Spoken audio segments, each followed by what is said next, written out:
What's going on, guys? This is Ryan with RK Outpost, and just as so many of us predicted, the conversation surrounding the release of Marvel's Eternals is an absolute dumpster fire. But I guess that's what happens when you prioritize diversity and representation and inclusion ahead of making an actual movie, ahead of the plot, ahead of the story, ahead of character development, and instead just race swap and gender swap nearly every one of these characters and tell people if you don't support this, you must just be a bigot. And in all aspects of this release, there's something to talk about. You have the box office, which is now projected to be between 70 to 75 million domestically. That could definitely change depending on how Saturday goes.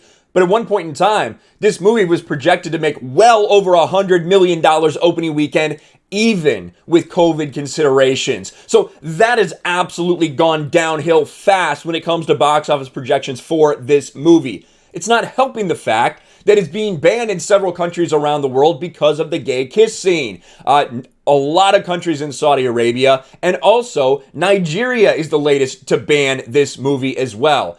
You have the mainstream media and the woke critics fighting to see who cares about diversity and representation more, as people are saying the only reason they didn't like this movie is because it was directed by a woman.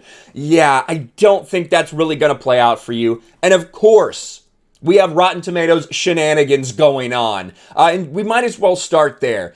Because we have seen a couple times with these big blockbusters from Disney where it's not well received by the critics, which does not happen often. Last time we saw something like that of this magnitude was probably Rise of Skywalker. And we talked about Rise of Skywalker when the critics gave it about a 52% overall, even they couldn't get over the glaring lack of plot in that movie and how jammed together it seemed. But what happened to the audience score of that movie? Well, it came in at 86% and it stayed there. It basically never changed. No matter how many thousands and tens of thousands of reviews came in, it stayed right at 86%. And it is funny because we saw Rotten Tomatoes go down for about 30 minutes. It went into maintenance mode just a few hours before reviews opened up for Marvel's Eternals. Isn't that strange? You would think that they would have learned and maybe done something else. But here's Valiant Renegade. Aren't bots just dandy, except when you get caught? Critics bury a huge Disney movie. Audience score magically arrives in massive batches all at once at 8 p.m. last night. And gosh darn it, that 86% score hasn't moved a hair since, just like 2019. And in fact, all through yesterday, we saw this thing sticking at 86% the entire time. Here's a great representation. Colin tweets this out.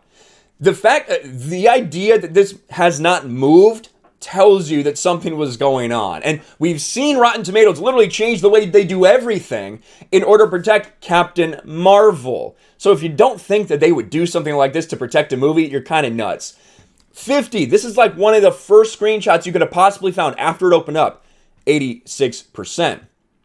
250 hadn't changed at all. 86%. 500 hadn't changed. Even the critic score was still changing at this point as more are coming in. Not the audience score, though. That extremely consistent at 86%. So after over 24 hours, well over 24 hours of us kind of laughing at how funny it is, these similarities between these two movies that clearly there's something going on when you look at the fan reaction to both of them, yet over here it sits at 86% on the dot. Well, they were like, maybe that's a little bit too on the nose. Maybe we should let the score change just a little bit. And somehow, suddenly, it goes to 84%. And the reason that I think something weird is going on with this is for a specific reason. When you look at the all audience ratings versus the verified audience rating, it's effectively exactly the same. People were saying, oh, there's review bombing going to happen. Review bombing is going to happen for this movie. Yet if you look at all audience and verified audience, it's exactly the same. But one thing that doesn't really make any sense with this is when you go to Metacritic, right? The user score is about 6.5. And I think that's more of what I expected, honestly. I never really expected this movie to, for them to let it drop below 50%. But this is kind of more the anticipated reaction I thought it would have. People that are going to go to it and they're going to love it, whatever. But there's also people that went and were like, that's not what I expect. I'm kind of out on that. 6.5. IMDb. When you look at IMDb, it's at a 6.8, right? Those are the scores that I was kind of expecting for this movie overall. But no, Rotten Tomatoes is exactly right in line with each other. All audience 83, verified audience 84. Something doesn't make sense, but that's pretty much the norm for a site like this when things need to be protected. And this movie definitely needs to be protected. Look at what's happening right now with the mainstream media. These people are eating each other alive because they don't think the critics are woke enough. They're not woke enough for Marvel anymore. Oh, really? That's funny. Let's listen to what this guy has to say. This is hilarious. Eternals from director and co-writer Chloe Zhao has opened in theaters. Critics have weighed in on it, and it has been very divisive, actually drawing the lowest rated Rotten Tomatoes score of any MCU film in history thus far.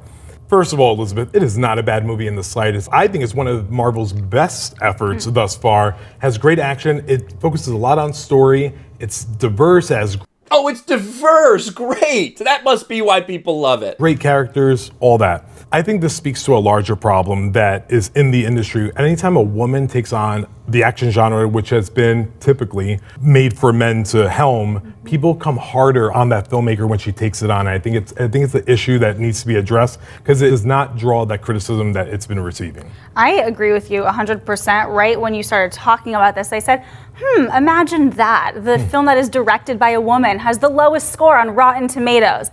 Not warranted. That was their entire input. Oh, imagine that. A woman directs a movie and it gets a low score. Not warranted. My gosh, these people are stupid. But it's interesting you say that. This isn't the first Marvel movie that's been directed by a woman, is it? Should we look up? I haven't even looked. But right, you're saying that because this was directed by a woman, the critics are giving it a low score? Is that a fucking joke?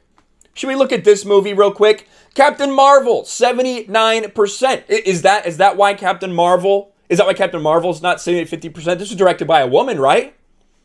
I'm pretty sure it was directed by a woman. Director Anna Boden. Anna Boden was the director of this movie. But somehow, no, they gave that a pass and in fact promoted it. Heavily promoted it. And like we also said, this was the movie that really caused Rotten Tomatoes to change everything. This is one of the last ones that you'll just see an audience score instead of the verified and unverified. But we know it's very clear that they've been manipulating things on Rotten Tomatoes for quite some time, especially since this movie came out. And of course, like I mentioned, the idea that you have this movie that went from 100+ million box office projections to now you're sitting at 70 to 75 million. I've always thought it was probably going to be like just under 80. I thought 80 was right around what we would probably see from this movie because it still is a Marvel movie. It still has a ton of advertising. It still has a big fan base that may not have paid attention to all of this stuff and just sees, ooh, new Marvel movie. I'm going to go check it out. But the entire conversation around this has been an absolute disaster. Woke people fighting woke people. Marvel stands fighting with everybody, saying they're the ones that are saying, oh, now Rotten Tomatoes doesn't matter, when they've been hanging their hats on it for 24 movies. It is hilarious to laugh at. I think it's going to be really interesting to see how this does. Now, right now, it's tracking right around Shang-Chi numbers. That's kind of what it looks like. It'd probably be somewhere between Shang-Chi and Black Widow numbers, at least for this first weekend. The problem is, this movie cost $200 million to make. Shang-Chi reportedly only $150 million. Shang-Chi barely broke even. It made about $10 by the skin of its teeth, and these people herald it like it's some triumph, right? Well, this movie needs to make about $500 million to break even, which means it needs a lot more than Shang-Chi and a lot more than Black Widow did worldwide. We'll see if that happens, but I know that these things aren't going to help when they get banned in all these other countries for their virtue signaling, right? And I guess we could credit Marvel, I suppose. Could we give them credit for not cutting the scene to get it released, as we've seen them do before? Them cutting out scenes like this to basically remove it from the movie so that it gets past the ratings board and gets released in these countries. They didn't cut this one, but now they are paying the price in the worldwide box office. Let me know what you guys think about all this, about the Rotten Tomatoes element. Do you think there might be something going on, especially based on what it looks like from these other rating sites? Let me know in the comments below. Smash a like button, subscribe to the channel, ring the bell for notifications, share this video out there, and I'll talk to you later.